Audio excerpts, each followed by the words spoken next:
first thing to know about art and science at this point in our development, I mean, we've been around for over a decade, but we do not necessarily have a mature UX department right now. We did have a full-time UX strategist for a few years. They recently left us to do an amazing gig over in Africa, which I won't talk about here, but we've been working with freelancers ever since. But we are looking at bringing in, at least at the time of this recording, a new full-time UXer on staff. Um, so I have a bit of a UX background. I've been doing UX since before it sort of had a moniker, if you will. And I've worked with lots of UXers, but I am not interested in sort of dictating how UX gets done. So the person that we hire in that role would be the one who is determining, the methodologies that are appropriate for each assignment. This person would own the UX process, and as the sort of sole UX strategist, would be the UX researcher, the UX designer, sort of the face of the department, and sort of the owner of the craft and the methods, if you will.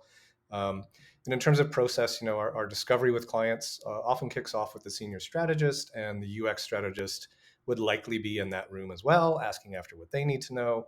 And then from there, again, it's up to the UXer in terms of how they want to proceed. Do you need more conversations? Do you want to do interviews with specific team leads? Do you need to talk to customers, run some surveys, do a UX audit of the current site, competitive analysis? Like, I could go on, that we could sit here and list tools forever, but I am always interested in hiring people who have that strategic mind and who will come up with a UX strategy for, here's how I think we're going to get the best work out of this project, is if we did this and then we moved over to this, we did some empathy mapping, and then we'll develop some personas and we'll do a journey map with them and check in with the higher ups, etc. So, again, I'm not prescriptive, and I guess one of the either blessings or curses, I suppose, of joining us is that you would get to own and define that process.